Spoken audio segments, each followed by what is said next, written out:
At para sa ating mga balita, firing squad bill laban sa mga korap na opisyal ng gobyerno nilalakad na sa Kamara. At 1,000 toneladang missile fuel ipinadala ng China sa bansang Iran. Iran at China, meron nga bang binabalak na masama? Pero bago natin umpisahan ang ating mga balita, mangyari po lamang na i-like ang video ito para sa patuloy na paghahatid natin ng ating mga updates mula sa loob at labas ng bansa. Malaking tulong po ang inyong like para sa aming mga content creator. Maraming salamat po mga kababayan.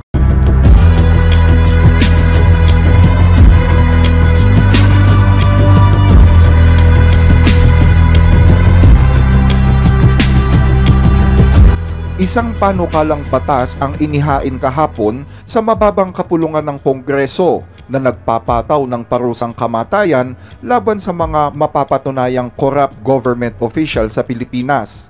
Ang parusa ay isasagawa sa pamamagitan ng firing squad. Sa ilalim ng House Bill number 11211 o ang iminumungkahing Death Penalty for Corruption Act na inihain ni Zamboanga City 1st District Representative Kaimer Adan Olaso, ang pagkakasala sa mga sumusunod na kaso ay nararapat umano patawan ng parusang kamatayan.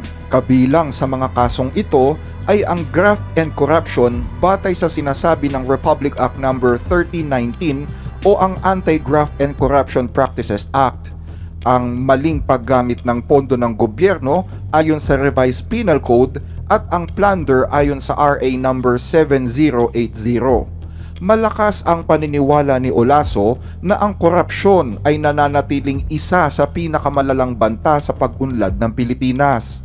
Batay sa note na inilagay ni Olaso sa kanyang panukalang batas, sa kabila daw ng pagkakaroon ng mga batas na naglalayong labanan ang graft, maling paggamit ng pondo at plunder, ang patuloy na pag-usbong ng mga krimen na ito ay nagpapakita na ang kasalukuyang mga hakbang ng gobyerno ay hindi sapat upang pigilan ang mga public officials na gumawa ng korupsyon. Dagdag pa ni Olaso, layunin ng panukalang batas na ito na magpataw ng pinakamabigat na parusang kamatayan sa pamamagitan ng firing squad sa mga pampublikong opisyal, mula yan sa Pangulo hanggang sa pinakamababang opisyal ng barangay, na nahatulan ng sandigang bayan ng graft and corruption, maling paggamit ng pondo ng bayan at plunder. Binibigyang diin ng panukalang batas na ito ang pananagutan at pag-iwas, at nililinaw na ang public office ay tanda ng pagtitiwala ng bayan, at ang anumang paglabag sa tiwalang iyon ay kailangang pagbayaran ng pinakamabigat na kaparusahan. Sa ilalim ng panukalang batas, lahat ng pampublikong opisyal, inihalal man o itinalaga, kabilang na ang mga miyembro ng military at kapulisan, ay papatawan ng parusang kamatayan kung sila ay mahahatulan ng sandigang bayan. Upang matiyak ang due process para sa mga akusado, hindi umano agad ipapatupad ang parusang kamatayan. Kailangan munang matugunan ang mga sumusunod na kondisyon bago ito maisakatuparan. Una, ang approval ng Korte Suprema. Kailangan umanong kumpirmahin ng Korte Suprema ang hatol na ipinataw ng sandigang bayan. Pangalawa ay automatic review process o ang hatol ng sandigang bayan ay dumaan muna sa isang mandatoryong pagsusuri batay sa sinasabi ng konstitusyon at mga kaugnay na batas. At pangatlo ay ang paggamit ng lahat ng mga legal remedies. Kailangan munang magamit ng akusado ang lahat ng mga legal na paraan ng pag-iimbestiga at pagsusuri tulad ng apela at motion for reconsideration bago ipatupad ang parusa. Ayon sa bill, ang mga hakbang na ito ay nakalaan upang matiyak na ang karapatan ng akusado ay hindi malalabag at tanging ang mga kasong mayroong matibay na ebidensya lamang ang mabibigyan ng parusang kamatayan. Ang mga panukalang ito ay nagsisilbing safeguard daw upang maiwasan ang maling pagpataw ng parusa. Ifinail ni Olaso ang panukalang batas na ito noong December 16, 2024 at ipinasa ito sa House Committee on Justice noong December 18, 2024. Sa kasalukuyan, hindi pa ipinatutupad ang parusang kamatayan o capital punishment sa bansa dahil sa pagbabawal nito sa ilalim ng 1987 Constitution, maliban na lamang kung may mga malalaking dahilan gaya ng karumal-dumal na krimen. Subalit ilang taon matapos mabuo ang konstitusyon, isang malakas na panawagan ang lumabas para sa muling pagbuhay ng parusang kamatayan dahil yan sa tumataas na bilang ng mga krimen sa bansa.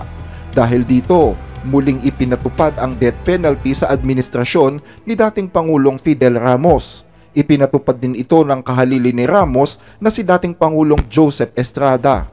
Gayunman, ito ay inalis o nirepeal ni dating Pangulong Gloria Macapagal-Arroyo nang ipasa niya ang Republic Act No. 9346 o ang batas na nagbabawal sa pagpataw ng parusang kamatayan sa Pilipinas.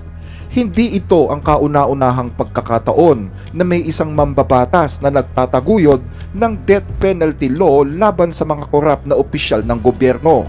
Matatandaan na noong October 2024, sinabi ni SIBAC Party List Representative Eddie Villanueva na susuportahan niya ang pagpapasa ng isang batas na magpapataw ng parusang kamatayan sa mga korap na opisyal ng gobyerno na magnakaw ng higit sa 100 milyong piso. Sa ibang balita, China at Iran, mayroong pinaplanong hindi maganda. Dalawang Iranian cargo ships ang pinaniniwalaang magdadala ng mga kemikal na gagamitin bilang missile propellant papuntang Iran galing China. Yan ay ayon sa ulat na natanggap ng Financial Times kahapon, araw ng Miyerkules.